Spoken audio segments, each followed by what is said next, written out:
নমস্কার, জি24 ঘন্টায় আপনাদের সকলকে স্বাগত। দিনের সেরা বাছাই করা খবরগুলো নিয়ে আমরা শুরু করছি পেজ ওয়ান। আজ পেজ ওয়ানে আমার সঙ্গে রয়েছে অনির্বাণ আর রুমেলার সঙ্গে রয়েছে আমার সঙ্গে রয়েছে আজকে রুমেলা পেজ ওয়ানে তুমি যেমনটা বলছিলে দিনের সেরা বাছাই করা খবর, আর তার মধ্যে আজকের দিনে বোধহয় সব থেকে বাছাই খবরের মধ্যে একদম প্রথমেই থাকবে তারাপীঠের আজকের পুজো। একদমই সরাসরি আপনাদেরকে নিয়ে চলে যাই তারাপীঠে, যেখানে ইতিমধ্যেই মা তারার আবির্ভাব দিবস আজ আপনারা সকলেই জানেন। তারাপীঠে কিছুক্ষণ আগেই সন্ধ্যারতি হয়েছে, আর এখন আপনারা দেখতে পাচ্ছেন মা তারাকে ভোগ নিবেদন করা হয়েছে। সেই ছবি সরাসরি, এবং রাতের যে আরতি, সেই আরতি আর কিছুক্ষণের মধ্যেই অনুষ্ঠিত হবে। আবির্ভাব দিবসে সন্ধ্যা আরতি এবং তার আগে মাকে ভোগ নিবেদন করা হয়েছে, সেই ছবি আপনারা দেখতে পাচ্ছেন। প্রতি মুহূর্তে আজ তারাপীঠে আমাদের সঙ্গে ছিলেন প্রতিনিধি প্রসেনজিৎ মালাকার, এবং প্রসেনজিৎ আমাদের সামনে বেশ কিছু ছবি তুলে ধরেছে সকাল থেকে, যেখানে মায়ের ভোগ রান্না করা হচ্ছে। কি কি থাকবে সেই ভোগে? মিষ্টি ভোগ, নোনতা ভোগ, এছাড়াও শোল মাছ তাও থাকবে আজকে এই ভোগে। যে ভোগ নিবেদন করা হচ্ছে এখন আপনারা দেখতে পাচ্ছেন জি24 ঘন্টার পর্দায় তারাপীঠ থেকে সরাসরি।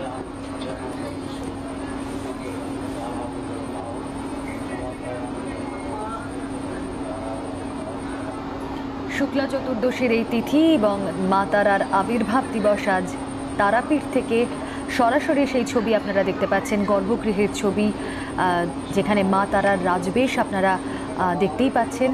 আগেও আপনাদেরকে দেখিয়েছি এই ছবি। আর ভোগ নিবেদনের পর আর কিছুক্ষণের মধ্যেই সন্ধ্যারতি হবে।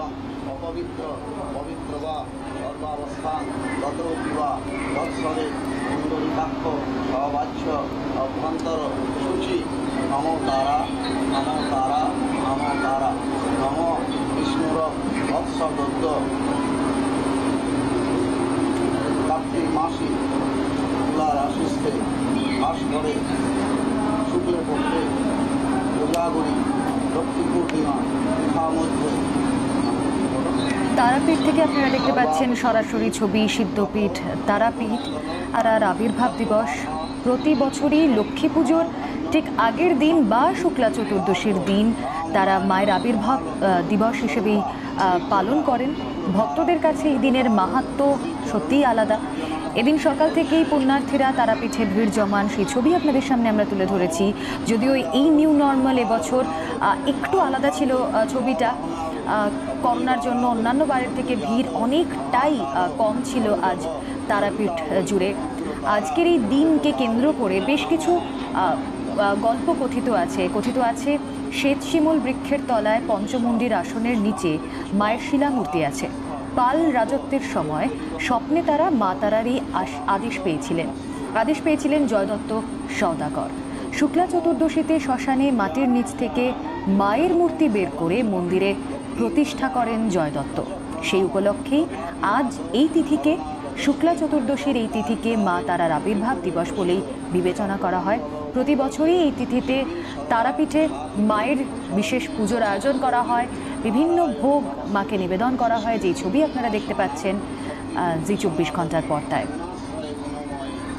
দিন শুরু হয় সূর্যোদয়ের আগেই। ঘুম ভাঙিয়ে ভোর 3টে নাগাদ মন্দিরের গর্ভগৃহ থেকে মায়ের বিগ্রহ বের করে আনা হয় বাইরে।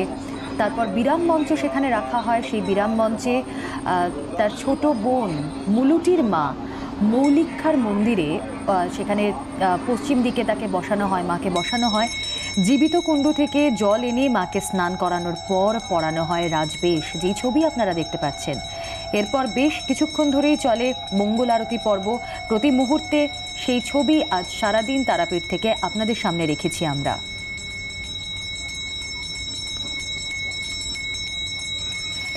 আপনারা যারা তারাপীঠে গিয়েছেন তারা জানেন যে সারা বছর ধরেই মায়ের মুখ উত্তর অভিমুখে থাকলেও এদিনই মা থাকেন পশ্চিমমুখী, এবং এর পেছনেও বেশ কিছু জনশ্রুতি রয়েছে। আজ থেকে 320 বছর আগে এই আবির্ভাব তিথিতে মাকে মন্দিরের বাইরে এনে পূর্বমুখী করে বিরাম মঞ্চে বসানো হয়।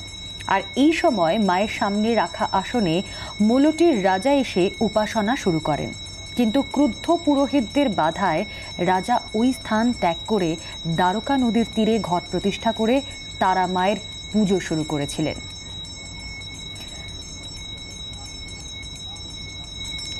এরপরই তারা মাকে তারা মা আনন্দনাথকে স্বপ্নে দেখা দিয়ে ক্রুদ্ধ কণ্ঠে পশ্চিমমুখী করে বসানোর কথা বলেছিলেন। তাই আজ আপনারা জানেন যে এদিনই শুধুমাত্র যেদিন তারা মায়ের আবির্ভাব দিবস সেদিন মাকে পশ্চিমমুখী করে রাখা হয়, তারপরই মাতৃ আরাধনা চলে।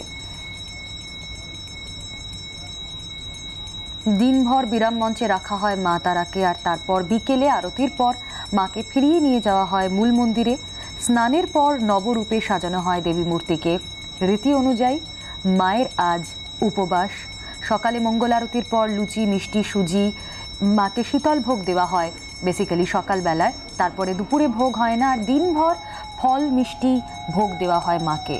মহাভোগ তোলা থাকে রাতের জন্য। যেই ছবি আপনারা এখন দেখছেন জি 24 ঘন্টার পর্দায় তারাপীঠ থেকে সরাসরি, সেখানে কি কি থাকে? সেখানে থাকে খিচুড়ি, পোলাও, 5 রকম ভাজা, মাছ, মাংস দিয়ে মাকে মহাভোগ নিবেদন করা হয়।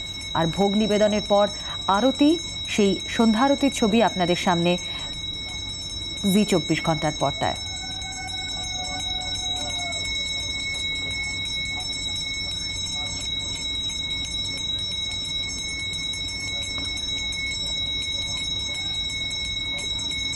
পুলিশ হেফাজত এক নাবালকের মৃত্যুকে ঘিরে আজ, মানে মৃত্যুর অভিযোগকে ঘিরে আজ রীতিমতো অশান্ত হয়ে উঠল মল্লারপুর।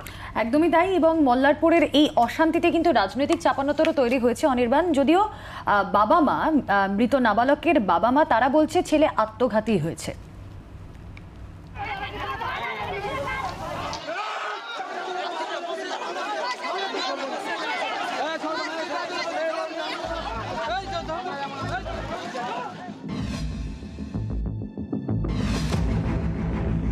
চুরির অভিযোগে ছেলেকে থানায় তুলে নিয়ে গিয়েছিল পুলিশ। শুক্রবার হঠাৎই বাবা মায়ের কাছে খবর আসে ছেলে আর নেই। কি হলো বছর 14-15 ওই কিশোরের? অভিযোগ 3 দিন আগেই ওই কিশোরকে থানায় নিয়ে যাওয়া হয়। থানায় নিয়ে যাওয়া হলেও 24 ঘন্টার মধ্যে জুভেনাইল জাস্টিস বোর্ডে পেশ করা হয়নি। পুলিশি মারধরে কিশোরের মৃত্যু হয়। লকআপের শৌচাগারে উদ্ধার হয় কিশোরের ঝুলন্ত দেহ। 3-4 দিন হয়ে গেল। ওই কিছু চুরি মুড়ি করেছিল, সাইকেল মাইকেল, তার জন্য ধরেছিল। ছাড়িয়ে নিয়ে যেতাম। খবর ছড়াতেই শুরু হয়ে যায় বিক্ষোভ। পুলিশের বিরুদ্ধে পিটিয়ে খুনের অভিযোগ তুলে থানা ঘেরাও, অবরোধে সামিল হয় বিজেপি। কাউকে তুলে নিয়ে আসার পর আমরা যতটুকু জানি তাকে 24 ঘন্টার মধ্যে কোর্টে প্রডিউস করতে হয়। কোন ক্ষমতা বলে মল্লারপুর থানার ওসি তাকে 3 দিন ধরে থানার মধ্যে রাখলো? সামলাল খুন করে, সামলাল মার্ডার করেছে। সামলাল মার্ডার করেছে। সামলাল কে? সামলাল বড় বাবু, থানার বড় বাবু। তুই মার্ডার করেছে, ওরা শাস্তি চাই। এই অভিযোগ অবশ্য পুরোপুরি অস্বীকার করেছে পুলিশ। থানার বাইরে কিশোরকে বসিয়ে রাখা হয়েছিল। শৌচাগারে যাওয়ার প্রয়োজনেই সে লকআপের অন্দরে যায়। সেখানেই আত্মঘাতী হয় ওই কিশোর। 3 দিন ধরে লকআপে ধরে রাখার কথাও মানেনি পুলিশ। বিষয়টি খতিয়ে দেখছে শিশু সুরক্ষা কমিশন। কিশোর মৃত্যুর প্রতিবাদে শনিবার 12 ঘন্টার মল্লারপুর বন্ধ ডেকেছে বিজেপি। ব্যুরো রিপোর্ট, জি 24 ঘন্টা। হেফাজতে পিটিয়ে খুন নাকি আত্মহত্যা? মল্লারপুর কাণ্ডে তুঙ্গে রাজনৈতিক কাজিয়া। আত্মহত্যাই করেছে ছেলে, 180 ডিগ্রি ঘুরে দাবি বাবা মায়ের। শিখিয়ে পড়িয়ে বলাচ্ছে তৃণমূল, অভিযোগ বিজেপির। মিথ্যে কথা সুর চড়িয়ে বলছেন অনুব্রত মণ্ডল। মল্লারপুর কাণ্ড নিয়ে শুক্রবার সকাল থেকেই সরগরম রাজ্য রাজনীতি। বিজেপি দাবি তোলে মৃত কিশোরের পরিবার তাদের দলে সমর্থক। মল্লারপুর থানার ওসি তাকে 3 দিন ধরে থানার মধ্যে রাখলো এবং রাখার পর তার উপরে যেভাবে অত্যাচার করা হয়েছে, সেই অত্যাচার সহ্য করতে না পেরে সে মারা গেছে। আমরা ভারতীয় জনতা পার্টি এই পরিবারের সঙ্গে আছি এবং এই পরিবার তারা দীর্ঘদিন ধরে আমাদের দলের সমর্থক। বীরভূমের বিক্ষোভের আঁচ পৌঁছেছে কলকাতাতেও। শুরু হয়ে যায় রাজনৈতিক চর্চা। এরা শকুনের মতন ঘুরে বেড়াচ্ছে কোথায় মৃতদেহ পাওয়া যায়। এই রাজনীতিটা বন্ধ হোক, সুস্থ রাজনীতি হোক। স্থানীয় মানুষের অভিযোগ, বিজেপি পরিবার তার জন্য এরকম তৃণমূলের নির্দেশে পুলিশে কাণ্ডটা করেছে। খুন না আত্মহত্যা, এ নিয়ে যখন রাজ্য জুড়ে শোরগোল, তখনই পুলিশের দাবিতে সমর্থন করে মুখ খুললেন সদ্য সন্তান হারা বাবা মা। মনে তো হচ্ছে সুইসাইড করেছে। এখন ছেলে নিজেই গলায় ধরে নিয়েছে। না স্যার, আমাদের পাড়াতে তৃণমূলের কর্মী ছিল। আমি হ্যাঁ, ছেলে আমার খালি নেশা ভাঙ করতো। হ্যাঁ, খানিয়াতে করতো, ওটাও করতো। আর মৃতের পরিবারের এই দাবিতেই ফের রাজনৈতিক চাপানুত্তর। ওই পরিবার বিজেপি সাপোর্টার ছিল, ছেলেটা তো রাজনীতি করে না, তাকে ভয় দেখিয়ে টাকা দিয়ে তাকে বলিয়ে নেওয়া হয়েছে। আমার ছেলে খারাপ ছিল। ওরা তো সবটাই মিথ্যাবাদী দল। এত বড় ভয়ঙ্কর মিথ্যাবাদী দল ভারতবর্ষে A to Z মিথ্যা কথা বলে, এদের তো মিথ্যা কথা বলার স্বভাব। দলের কর্মীর মৃত্যু নিয়ে 28শে অক্টোবরই বাগনানে বন্ধ রেখেছিল বিজেপি। এবার বীরভূমের মল্লারপুর। ক্রমেই বাড়ছে রাজনৈতিক উত্তাপ। ব্যুরো রিপোর্ট, জি24 ঘন্টা। অনির্বাণ, টার্গেট যে 21 সেটা আর বলার অপেক্ষা রাখে না, সব রাজনৈতিক দলের কাছেই টার্গেট বাংলাও এবং উত্তরবঙ্গে এবার নজর বিজেপির। রাজ্যে আসছেন অমিত শাহ। একেবারেই এবার নবান্নের ছকে উত্তরকন্যা অভিযানের পরিকল্পনা রয়েছে বিজেপির। কর্মসংস্থান, দুর্নীতি সহ একাধিক ইস্যুতে 24 বা 25শে নভেম্বর সেই কর্মসূচি রয়েছে। তবে এর মধ্যে সব থেকে বড় খবর তুমি যেটা বলছিলে রুমেলা, অমিত শাহ রাজ্য সফরের খবর। আমাদের প্রতিনিধি অঞ্জন রায় রয়েছেন এই মুহূর্তে আমাদের সঙ্গে। অঞ্জন, যতটুকু জানা যাচ্ছিল এর আগে যে জেপি নাড্ডা আসবেন, অর্থাৎ বর্তমান সভাপতি, তার বদলে প্রাক্তন সভাপতি আসছেন। হ্যাঁ দেখো, এই মুহূর্তেই খবরটা পাওয়া গেল। রাজ্য সভাপতি দিলীপ ঘোষ জানালেন যে শুধু দিন পরিবর্তন হয়নি, লোক পরিবর্তন হয়েছে। অর্থাৎ নাড্ডাজির বদলে অমিত শাহ আসছেন 5 এবং 6। 5 তারিখ তিনি মেদিনীপুরে এবং রাঢ়বঙ্গে তিনি সাংগঠনিক বৈঠক এবং ভার্চুয়াল সভা করবেন।